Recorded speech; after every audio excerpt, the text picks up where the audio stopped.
Deadline day in a transfer window is always crazy. Deadline day के दिन हमेशा ऐसे बिड्स आती रहती हैं, एक क्लब दूसरे क्लब पे बिड कर रहा है, दूसरे प्लेयर के लिए बिड कर रहा है, एक ट्रांसफ़र प्लेयर यहाँ से वहाँ जा रहा है, प्लेयर ट्रांसफ़र रिक्वेस्ट पोस्ट कर रहे हैं, प्लेयर ट्रेनिंग पर नहीं आ रहे हैं। ये सारी हरकतें होती हैं ट्रांसफ़र विंडो के डेडलाइन डे पे। पता नहीं क्लब्स पहले से क्यों नहीं है सब सॉर्ट करके रखते हैं।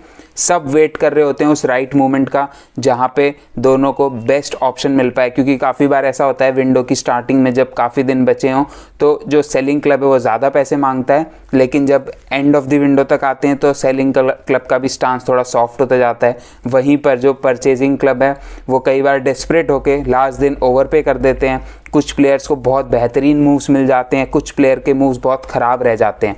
तो हमेशा की तरह इस डेडलाइन डे पर भी बेहतरीन साइनिंग्स हुई हैं, जो थोड़ी बड़ी और हाई प्रोफाइल साइनिंग्स बोल सकते हैं, जो बिग क्लब्स ने साइनिंग करी है उनकी बात करते हैं इस वीडियो में आगे चल के। तो आगे बढ़ने से पहले इस वीडियो को लाइक कर दीजिए एंड चैनल को सब्सक्राइब कर दीजिएगा फॉर मोर सच कंटेंट। तो काफ़ी सारी बड़ी साइनिंग्स हुई, काफ़ी पैसा खर्च हुआ और ज़्यादातर साइनिंग प्रीमियर लीग में ही हुई। जैसे हमने कुछ स्टैट्स भी देखे थे, प्रीमियर लीग ने ऑलमोस्ट 700 मिलियन यूरोस खर्च करे इस ट्रांसफ़र मार्केट में। वहीं पे ला लीगा ने 20 मिलियन यूरोस खर्च करे, बाकी क्लब्स ने और भी कम करे, बाकी लीग्स ने और भी कम करे। चेल्सी ने अकेले सारी लीग से मिला के ज़्यादा पैसे खर्च कर दिए, भले ही उसमें आप सारी टीम्स को जोड़ दो। तो यार चेल्सी अलग लेवल पे ऑपरेट कर रही थी इस विंडो में, और उसी ऑपरेट करने के तरीके में लास्ट दिन डेडलाइन डे में एकदम लास्ट आवर्स में रात को जब 4 बज गए थे तब एंजो फर्नांडिस की डील कंप्लीट करी for a whooping 121 million Euros, जो 130 भी हो सकते हैं।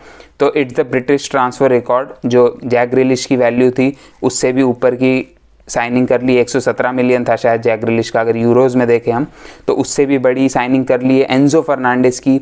21 साल के अर्जेंटीनियन मिडफील्डर जो कि अभी young player of the year रहे थे वर्ल्ड कप में।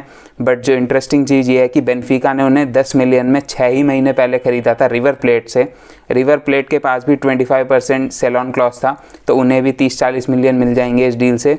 और Enzo Fernandez is a brilliant player. अब मैं ये नहीं कहूँगा मैं बेनफिका को डे इन डे आउट देखता हूँ, मैं कभी नहीं देखता बेनफिका का match except maybe Champions League, but he has been impressive for them in their league and in Champions League as well.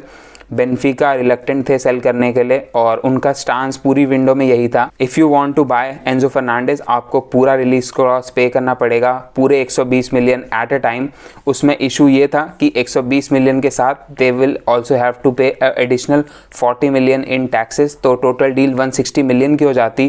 क्योंकि रिलीज क्लॉज पे करते टाइम कुछ ऐसा रूल है पोर्चुगल का कि प्लेयर खुद पैसे सबमिट करता है जो अपना पेरेंट क्लब है उसके अकाउंट में, तो वहाँ पे अगर प्लेयर सबमिट करेगा अपने क्लब में पैसा तो उसको टैक्स देना पड़ेगा, ऐसा कुछ रूल्स है वहाँ पे। तो टोटल डील अगर चेल्सी रिलीज क्लॉज पे करती तो 160 मिलियन की हो जाती। फिर आप वहाँ पे अमोर्टाइजेशन नहीं लगा सकते बिकॉज 160 मिलियन आपने वन गो में दिए रहते हैं, तो it would have been a डिबाकल।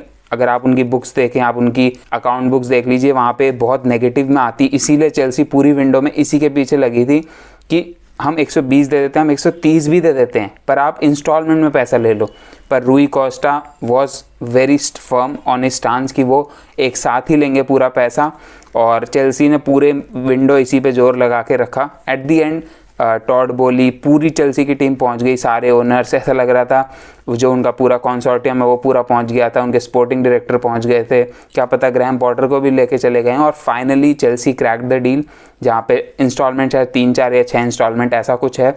Enzo Fernandez ने काफ़ी पुश किया इस डील के लिए। पहली बार जब चेल्सी ने बिड करी थी तब वो ट्रेनिंग पर नहीं आए थे, but this time he was being respectful because last time Chelsea ने होशियारी करने की कोशिश करी थी कि एंजो फर्नांडिस से बात करके दे स्टार्टेड लो बॉलिंग।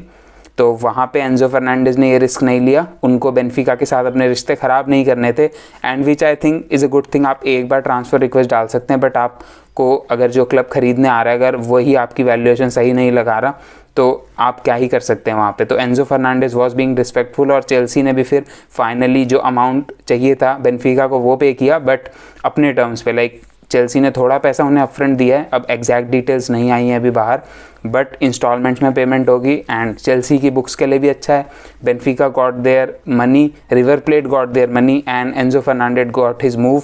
अब कैसा खेलेंगे वो प्रीमियर लीग में नोबडी नोस, बिकॉज बेनफिका से साइन किया है, 6 महीने खेले वहाँ पे, वर्ल्ड कप में साइन करे थे, but does it justify the 120 million price tag? Not in my eyes. मैं ये नहीं कहूँगा यार कि पे नहीं करना चाहिए था। I would be very happy अगर आर्सेनल, जिस टीम को मैं सपोर्ट करता हूँ, वो पे करती इस अमाउंट को। बट अगर आप ऐसे ऑब्जेक्टिवली सोचे 120 मिलियन फॉर 21 ईयर ओल्ड जिसने 6 ही महीने टॉप 5 लीग बोल सकते हैं अगर आप काउंट करेंगे प्रीमियर लीग को टॉप 5 में, तो टॉप 5 लीग में सिर्फ 6 महीने खेला है, उसके लिए 120 मिलियन, दैट टू मिडफील्डर, क्योंकि फॉरवर्ड जनरली हाई प्राइस पे जाते हैं, मिडफील्डर जनरली उतने हाई प्राइस पे नहीं जाते। तो वैसे ऑब्जेक्टिवली देखें तो 120 मिलियन कहीं से भी जस्टिफाइबल नहीं है, but the market is so much inflated right now, और जो सेलिंग क्लब्स हैं उनके पास बहुत ज़्यादा पावर है। They are asking for ridiculous money specially in the January transfer window, और चेल्सी को अपनी पूरी स्क्वाड रिवार्म करनी थी, उन्होंने वही किया। Almost 600 million spent and they have almost revamped their squad, but they are still 10th। Let's see where Chelsea end in this season. उसके बाद नेक्स्ट बड़ी डील पे आए, वो भी चेल्सी से थी, because that time Chelsea sold a player and Chelsea have sold Jorginho to Arsenal, जो कि चेल्सी के एक तरीके से वन ऑफ द कैप्टन्स बोल सकते हैं। काफ़ी बार चेल्सी का आर्म बैंड पहना है। तो Italian international Jorginho 31 year old और 12 मिलियन के प्राइस टैग पे आर्सेनल गए हैं और 18 मंथ का कॉन्ट्रैक्ट साइन करा है। सैलरी नहीं पता अभी किसी को, और अगर जिन लोगों ने मेरी पिछली वीडियो देखी होगी उन्होंने मेरा आउटबर्स्ट देखा होगा और मेरे नेगेटिव इमोशंस देखे होंगे regarding the Jorginho deal, but जो मैंने उसके क्रिटिकल एस्पेक्ट पढ़े उस डील के, और जो मैंने फिर थोड़ा काम डाउन होकर जब डस्ट सेटल हुई तब समझने की कोशिश करी, I think it's a shrewd signing for Arsenal and it's a good business for Chelsea as well.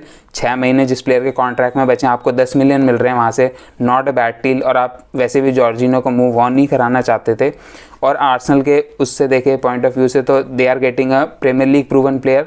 31 के ही हैं, अभी इतने बुढ़े नहीं है, और उनका जिस तरीके का खेलने का स्टाइल है, ही डजेंट रन एनीवे। जब वो फिट और यंग थे तब भी वो उतना रन नहीं करते थे, तो उनका जो खेलने का स्टाइल है उसमें रनिंग उतनी इन्वॉल्व रहती भी नहीं है। आर्सेनल के पॉइंट ऑफ व्यू से एक एक्सपीरियंस्ड डिफेंसिव मिडफील्डर मिल रहा है, जिसकी सबसे ज़्यादा रिक्वायरमेंट थी हमें इस विंडो में।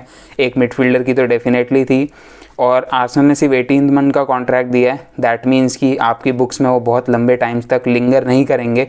अगर उनकी साइनिंग फेल भी होती है, अगर वो पुअर परफॉर्म भी करते हैं, तो आप इजीली मूव ऑन कर सकते हैं। उन्हें 10 मिलियन आपने पे करे हैं, उनकी वेजेस भी आई गेस नॉमिनल होगी, कोई ऐसे एस्ट्रोनॉमिकल वेजेस नहीं मिलेगी। आई थिंक ज़्यादा से ज़्यादा जो चेल्सी में मिल रही थी उन्हें 110-120 के वही दी होगी आर्सेनल ने, और उन्हें लंदन में रहना था तो इसलिए वो आर्सेनल आ गए। प्रीमियर लीग जीतने का चांस है उन्हें, उन्होंने प्रीमियर लीग नहीं जीती अभी तक एक बार भी, तो उनका भी ट्रॉफी कैबिनेट भी पूरा हो सकता है। तो I think all in all it's a good deal. Arsenal Caicedo को ट्राई कर रही थी, everyone wanted Caicedo, but Brighton ने सीधे मना कर दिया that they are not willing to sell him. भले ही आप 100 मिलियन भी दे दो, because Arsenal went till 70 million pounds and I think which was also overvaluation. अगर काइसीडो की real value is something around 35-40 million pounds, based on that he is only played 1 season, तो यार 70 मिलियन आर्सेनल ऑलरेडी बहुत ज़्यादा पे कर रहा था। बट अगर प्लेयर को सेल ही नहीं करना चाहता क्लब, तो you can't force them to sell. And अगर आर्सेनल कोई साइन ही नहीं करती, I would have been distraught, क्योंकि Jorginho is better than nothing. He is better than Elneny and Sambi Lokonga, जो कि दोनों अब अवेलेबल नहीं है because Elneny is injured and Lokonga's loan to Palace is done. तो Jorginho is a good piece of business by Arsenal. Let's just hope कि वो एक अच्छी परफॉर्मेंस दे, उनका करियर थोड़ा वापस रिवाइव हो, और जो उनके पीक में खेलते थे उसके आसपास भी अगर खेलें तो he would be a very good signing for Arsenal. एक और टीम जिसको मिडफील्डर की ज़रूरत थी वो थी मैनचेस्टर यूनाइटेड, और वो ज़रूरत उनकी बहुत ज़्यादा तब बढ़ गई जब क्रिश्चियन एरिक्सन की news I that he might be out for 3 to 4 months। तो एंडी कैरल ने क्रिश्चियन एरिक्सन को इंजर्ड कर दिया था उनके FA कप वाले मैच में, और वो क्रचेस पे बाहर गए थे उस मैच में, बट किसी को पता नहीं था कि एक्सटेंट ऑफ इंजरी क्या है। बट जब report I that he might be out for 3 to 4 months and वो अप्रैल-मई में वापस आएंगे, तो तब मैनचेस्टर यूनाइटेड एक पैनिक मोड में आ गया, बिकॉज उनके पास कोई साइनिंग नहीं थी। उन्हें क्रिश्चियन एरिक्सन के साथ भी मिडफील्ड की साइनिंग की ज़रूरत थी, और क्रिश्चियन एरिक्सन के आउट होने के बाद तो बहुत ज़्यादा ज़रूरत बढ़ चुकी, and that's why they went and got Sabitzer from Bayern Munich. तो डिसेंट साइनिंग कहूँगा, लोन पर है, कोई उसमें बाय ऑप्शन वगैरह कुछ इंक्लूडेड नहीं है। बायर्न म्यूनिच में गेम टाइम ज़्यादा नहीं था सैबिट्जर का।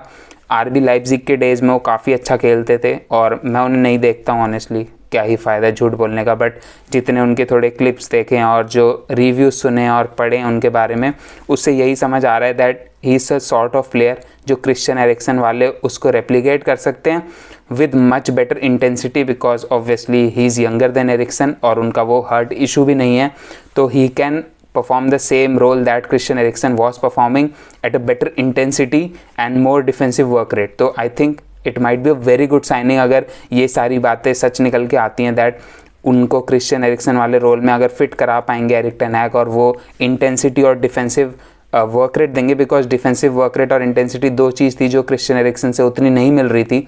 तो अगर सैबिट्ज़र वो चीज़ आपको दे देते हैं तो it could be a very good loan, और पैनिक बाय के हिसाब से it could be a very good signing. तो कोई ऑप्शन तो नहीं है, but I think still it's a decent signing. उसके अलावा एक और जो फाइनल डेज में साइनिंग कंप्लीट हुई, डेडलाइन डे वाले दिन कंप्लीट हुई, that was of Pedro Porro for Spurs. तो स्पर्स का जो राइट बैक और राइट विंग बैक वाला एरिया रहा है वो काफ़ी टाइम से ऐसा रहा है जहाँ पे प्रॉब्लम रही है। उन्हें एमरसन रॉयल साइन कर लिया, मैट डॉहर्टी साइन कर लिया, उन्होंने जेट स्पेंस साइन कर लिया, ऑलमोस्ट काफ़ी सारे प्लेयर साइन करके काफ़ी पैसा खर्च कर दिया है, बट वो इशू सॉल्व नहीं हो रहा है। And that's why they wanted to sign highly rated wing back, right wing back Pedro Porro from Sporting CP.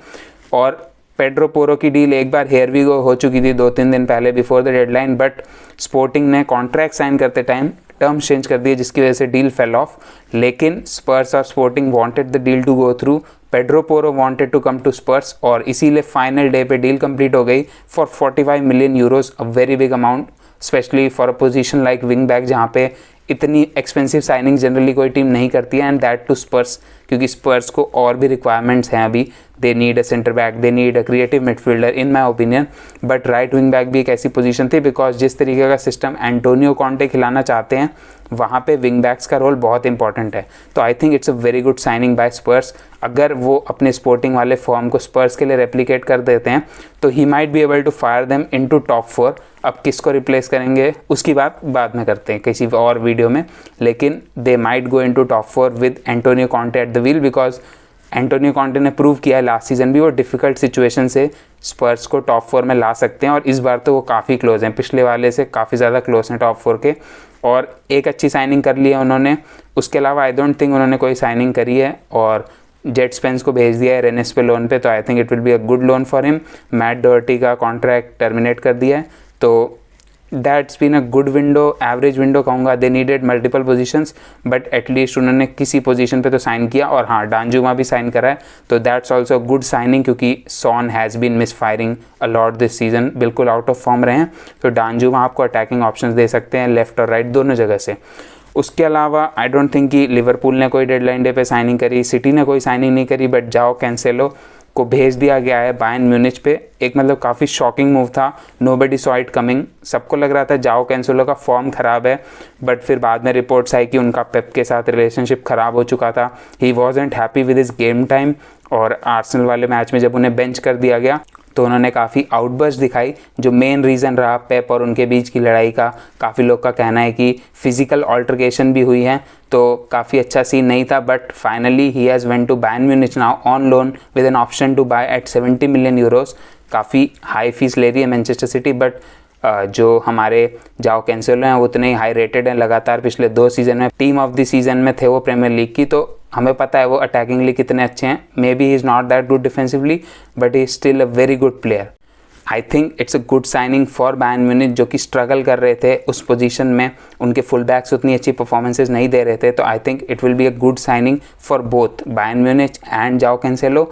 But I don't think कि सिटी के लिए कितनी अच्छी साइनिंग है, बिकॉज आपने एक फुल बैक को जाने दिया, आपका फुल बैक पोजीशंस में ऑलरेडी इशू था।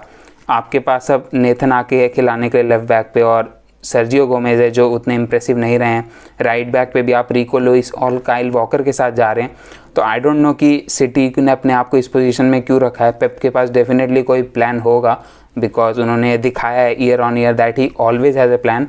बट जाओ कैंसेलो को लास्ट 1-2 दिन में जाने देना और उसके अलावा रिप्लेसमेंट भी नहीं लाना, I think it might backfire for them, because they are effectively 8 points behind Arsenal and they still need to chase them down, और उनकी performances has not been that great this season। तो देखते हैं जाओ Cancelo के omission से क्या होता है मैनचेस्टर सिटी की टीम में। तो आप लोगों की कौन सी फेवरेट साइनिंग रही डेडलाइन डे पे, आप लोग कमेंट करके बताइए नीचे वीडियो में। आज की वीडियो में इतना ही, मिलता हूँ अगली वीडियो में, तब तक के लिए take care and good bye.